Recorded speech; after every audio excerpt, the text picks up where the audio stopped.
General Hospital spoilers reveal that Steve Burton recently made headlines again with a statement that sparked curiosity and admiration, not just for the man himself, but also for the way his real life often mirrors the persona of Jason Morgan he portrays on General Hospital. After returning from a celebratory honeymoon, Steve stepped back into his public life with a declaration that at first glance seemed simple but carried an unexpected philosophical weight. "Show me your habits, and I will show you your future." The declaration was powerful not because it promised some mystical fortune-telling ability, but because it forced anyone listening to examine the architecture of their own life. For fans who have watched him evolve over decades both on screen and off, this wasn't just a motivational quote, it was a revealing window into the way Steve understands personal growth, redemption, and the raw consequences of choice. That concept, of a man's routine being the clearest path to understanding his destiny, resonates profoundly when applied not only to the viewer's own lives but also to Jason Morgan himself. Jason, the stoic enforcer who rarely strays from his code, built his identity not through dramatic declarations but through consistent action. Each choice, every repetition of loyalty, discipline, silence, and protection forged the legacy of Jason Morgan just as Burton now suggests habits do in real life. When Steve spoke about watching his son's habits and understanding where his life would lead, he wasn't theorizing, he was distilling a truth that applied to himself, to his character, and to anyone looking for meaning in chaos. It's the idea that in a world addicted to big moments and sweeping gestures, the future doesn't hinge on a single defining act but on thousands of small ones repeated every day. That idea alone echoes in the soul of Jason, a man who has lived with pain, loyalty, betrayal, and sacrifice, never because he says the right thing, but because he repeatedly does what needs to be done, regardless of the cost. This vision of the future based on habit takes on a deeper layer when considering Burton's personal life. The end of his first marriage wasn't just a celebrity headline, it was a moment that shattered the illusion of predictability. For a man who now talks about structure and personal design, the past might have been a landscape of chaos and lessons painfully earned. It becomes clear then why Steve doesn't look into a crystal ball to find the future. He looks at discipline. He looks at who he chooses to be when no one's watching. And just as Jason Morgan built trust not through sentiment but through action, Steve Burton has reconstructed his public identity around authenticity, intention, and recovery. This creates a compelling parallel. Jason lost memories but built purpose. Steve lost a marriage but built philosophy. Both became men shaped more by routine and resolve than by words. When Burton shared that telling his son to examine his habits was his way of predicting his future, he wasn't just talking to a child. He was talking to anyone who had felt lost, betrayed, abandoned, or broken.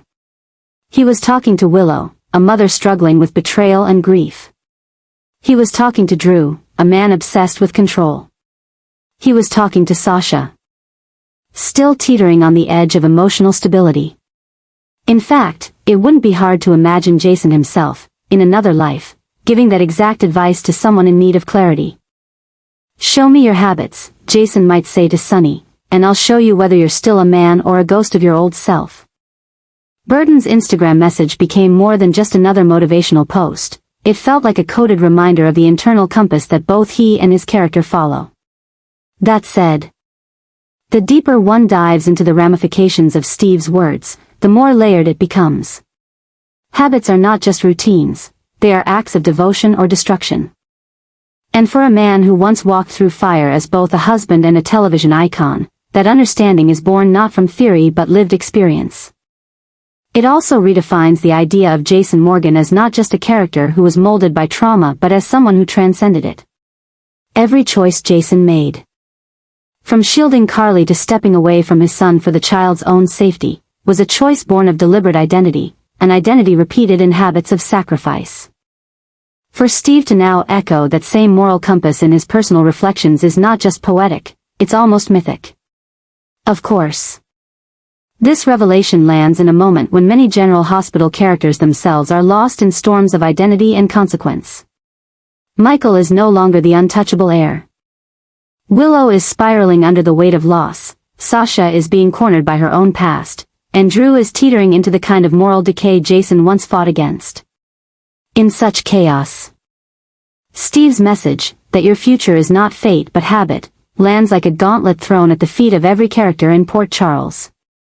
Imagine if they heard him. Imagine Willow waking up and realizing that by clinging to Drew's manipulation, she's replicating a habit of dependency.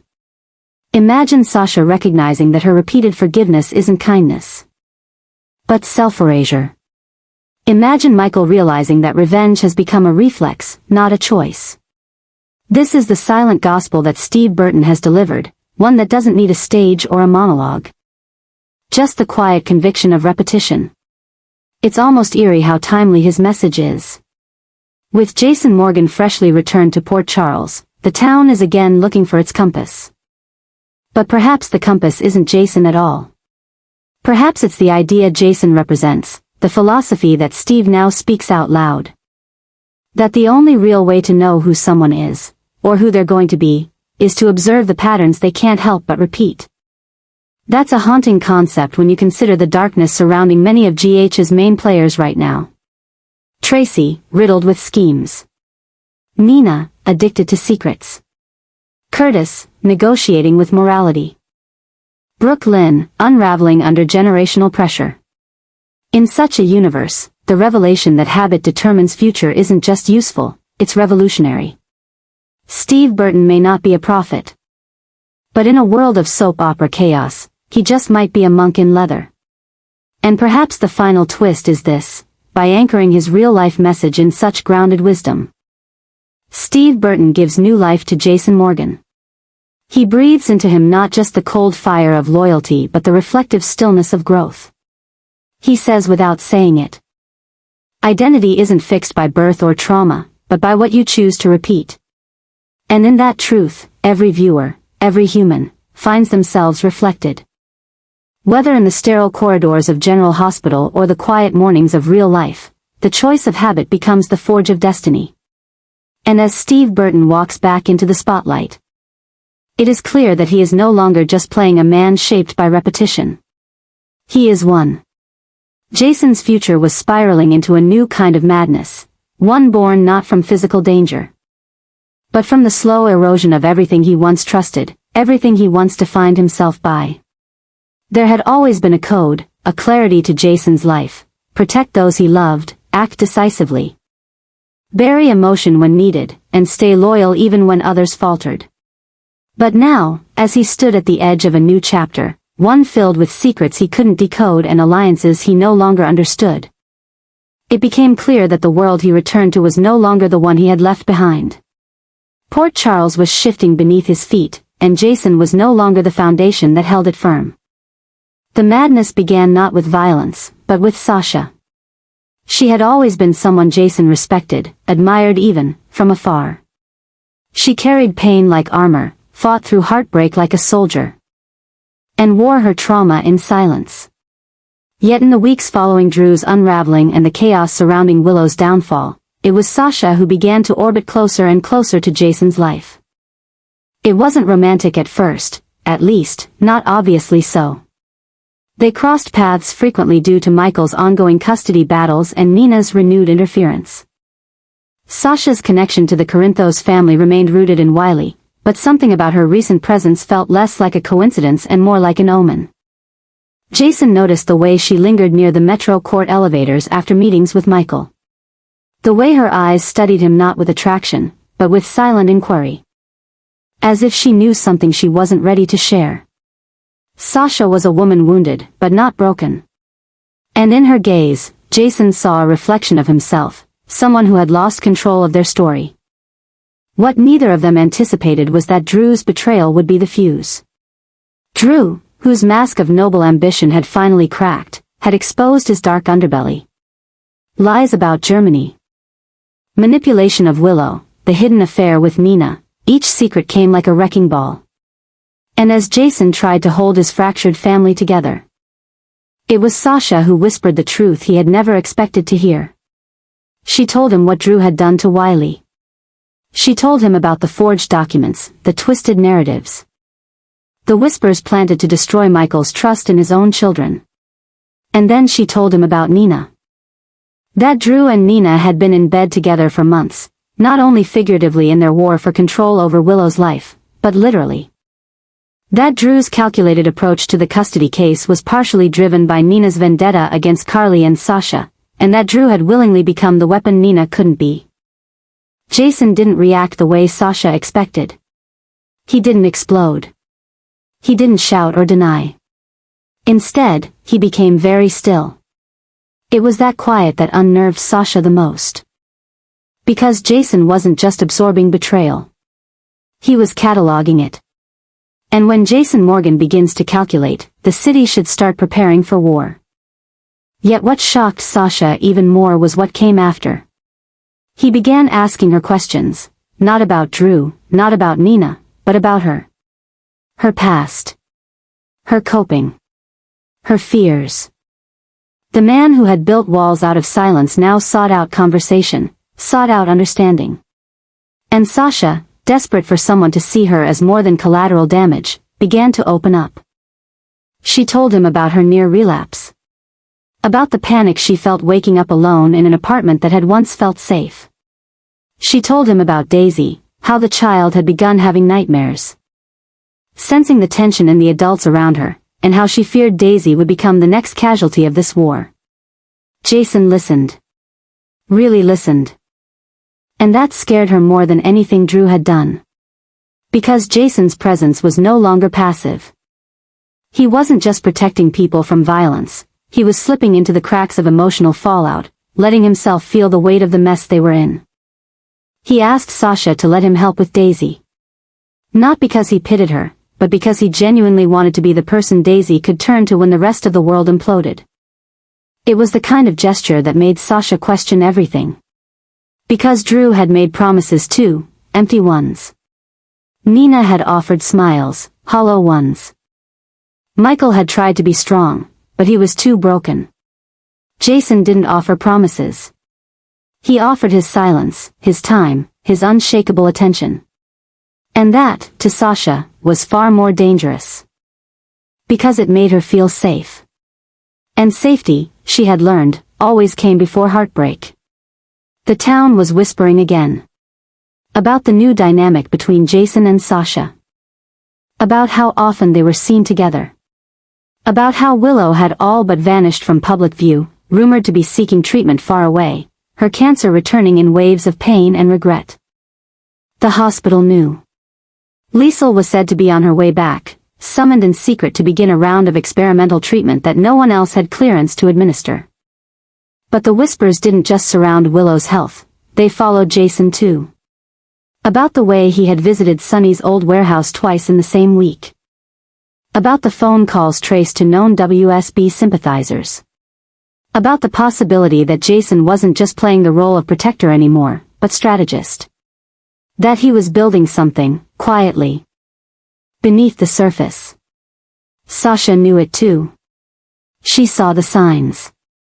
The maps tucked under Jason's desk. The files he didn't bother to hide. The text messages he received from names she didn't recognize, names that didn't belong in Port Charles. And still, she stayed. Because in some strange, twisted way. She trusted him more now than she had ever trusted anyone. Jason wasn't trying to fix her. He wasn't trying to save her. He was simply standing beside her while the world burned down, and somehow. That was enough. But the storm was coming. Michael would find out. About Jason's alliance with Sasha. About how much Jason knew. And when he did. Another war would begin, one fueled by resentment and unspoken fears, not legal custody battles. Because Michael wasn't just fighting for his kids anymore. He was fighting for relevance in a world where Jason had returned, and where Sasha was slowly becoming the woman who saw the truth more clearly than anyone else. And then there was Nina. Nina. Who was unraveling.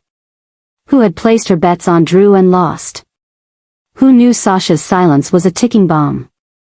Who began sending letters. Threats. Coded warnings through anonymous sources.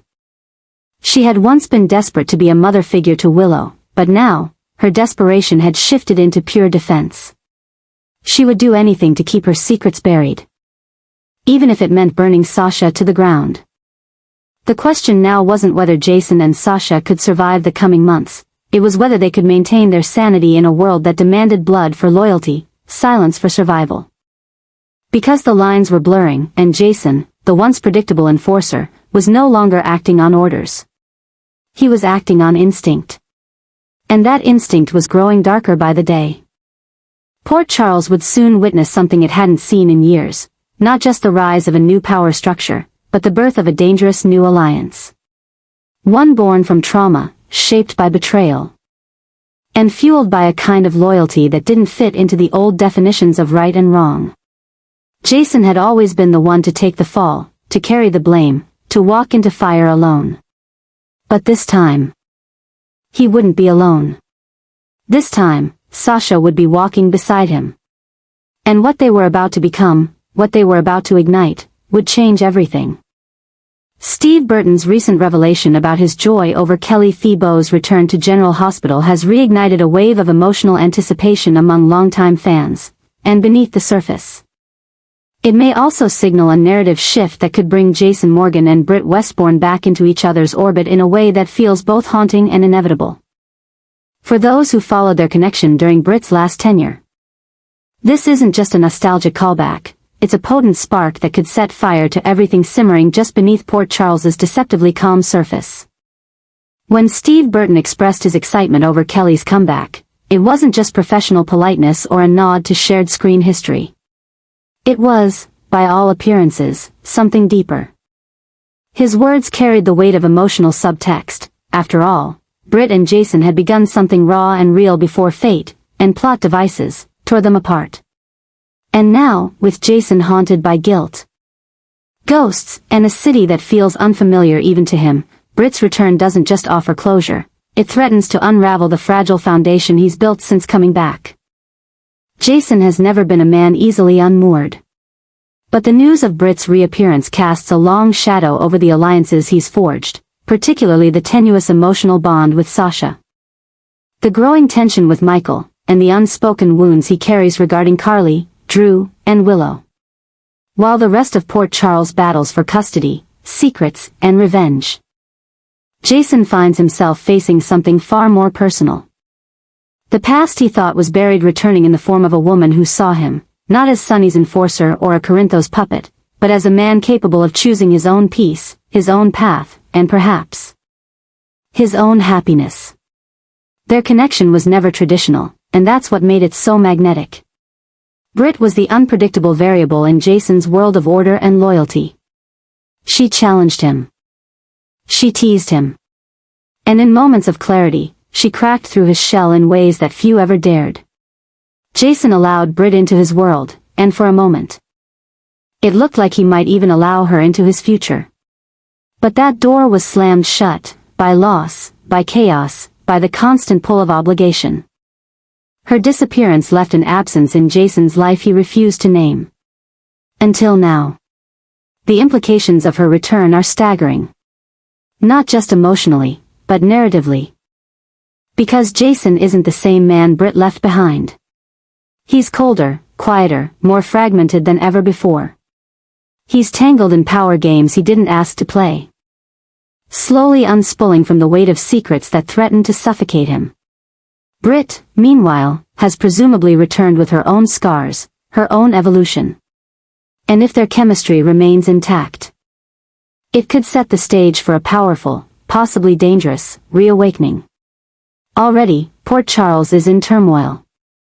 Michael and Sasha are fractured. Willow is isolated and sick. Drew is spiraling into darkness. Carly is losing her grip on family loyalty. And Nina? She's weaponizing every ounce of her influence to hold on to relevance. In the midst of this chaos, Britt's re-entry could either anchor Jason, or tempt him into making choices that further isolate him from the people he once protected. There's a deeper symbolism in Britt's return too. She represents the part of Jason that longed for something other than violence and control. She offered him freedom, not from responsibility, but from the idea that love always had to be sacrificial. Her laughter, her vulnerability, her pain, they mirrored his own in ways even Sam or Carly never quite could. If she returns seeking that connection again, or worse, seeking closure, it could fracture the carefully constructed emotional barriers Jason has rebuilt since his return. The audience has already seen how Steve Burton portrays emotional restraint with razor-sharp nuance. Add Kelly Thibault's emotionally expressive performance into the mix, and viewers may be witnessing the start of a storm that reshapes not just Jason, but the relationships orbiting him. Sasha may feel the shift. Carly may sense the threat. And others, like Nina, Willow, even Liesl, may have their own reactions to Britt's unexpected reemergence. Because Britt Westbourne doesn't just reappear. She lands with impact. She forces people to take stock of where they've been and where they're headed. And for Jason, that reckoning may arrive in the form of uncomfortable questions. Who is he without Sonny's shadow? What does he want beyond duty? And does he still have the capacity to love someone who doesn't need him as a savior, but as a partner? Steve Burton's enthusiasm for Kelly's return isn't just fan service. It's a sign. A signal that one of General Hospital's most compelling dynamics is about to be revived, and possibly rewritten. Jason and Britt were a romance built on stolen moments and second chances. Maybe now, with so much already lost, they'll finally get a shot at something real. Or maybe, as always in Port Charles, they'll discover that no matter how much the past beckons, the future demands sacrifice. But if there's one thing we've learned from Jason Morgan's journey, it's that nothing, absolutely nothing, stays buried forever. Especially not love. Especially not guilt. And especially not the ghosts that come wearing the face of the one person who saw you for who you really were. The future of Jason Morgan is on the verge of an explosive transformation. And as Port Charles braces for the unexpected, a seismic shift in power looms on the horizon. What once seemed impossible, Jason stepping away from the shadows of organized crime and stepping into the light of legitimate leadership, is now becoming a bold and undeniable reality. In a move no one saw coming, Jason is poised to become the new head of General Hospital, and this revelation is set to turn the city's entire power structure upside down. For years, Jason Morgan operated in the shadows, a trusted enforcer, a man of few words but deadly precision, loyal to Sonny Corinthos and often bound to a code that silenced any personal ambition. But those days are behind him. The Jason who has returned is no longer content to live in the margins of someone else's legacy. He has endured betrayal, survived death, and now, as chaos consumes those he once protected, Michael, Carly, Drew, Willow, he finds himself facing a future forged not in blood, but in responsibility. The offer didn't come from nowhere. With the hospital plagued by internal corruption, a failing board, and scandal surrounding figures like Drew Kane and even Liesl Albrecht, the need for a stabilizing force became urgent. Jason, with his ruthless discipline, unwavering focus, and surprising capacity for compassion in moments of crisis, became the unlikely solution. Some say it's absurd. How can a former mob enforcer run a hospital? But others argue that Jason, more than anyone, knows what it takes to protect life under pressure, to make impossible choices. To lead with clarity when emotions cloud judgment. And above all, Jason has always understood loyalty, not the kind forged in contracts, but in action. His ascension isn't just a change in administration, it's a challenge to every power player in Port Charles. Michael may feel threatened. Not just as Jason's nephew but as a man trying to control his corner of the Corinthos legacy. Carly may be torn between pride and fear, pride in Jason's growth. Fear that his emotional distance will only widen. Drew will likely be enraged, watching Jason now hold influence that once belonged to him, especially as his own world collapses amid scandals, lies, and lost custody battles. And Sonny, wherever he stands, may realize too late that the quiet man beside him has become the center of a new kind of empire, one built not on fear, but respect. But the appointment does more than just shake up alliances.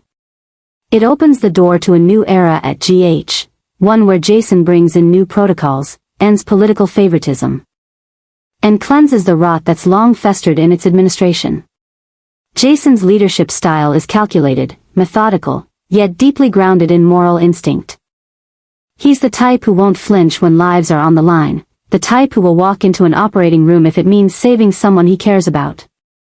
And as he surrounds himself with people he trusts, Elizabeth, Epiphany's legacy, and perhaps even Brit, if her return solidifies, a new network of loyalty begins to form.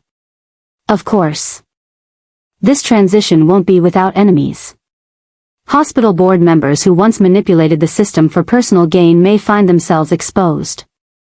Politicians connected to the WSB or secret biotech dealings will suddenly see their protections crumble. Liesel Albrecht may attempt to regain leverage through medical blackmail.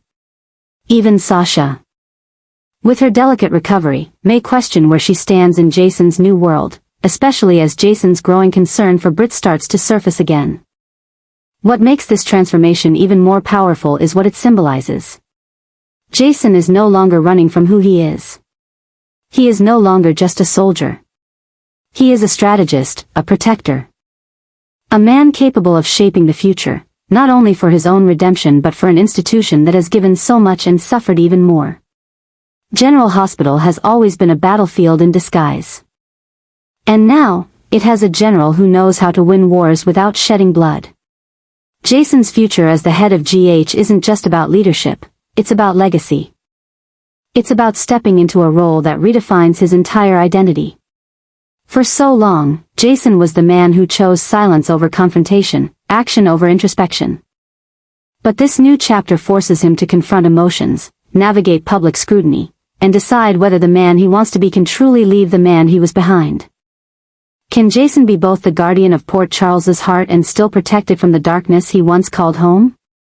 As this story unfolds, one thing is clear, nothing in Port Charles will be the same. Jason Morgan, the silent protector, has become the center of a revolution. And with his hands on the pulse of General Hospital, the heartbeat of the city now follows his rhythm.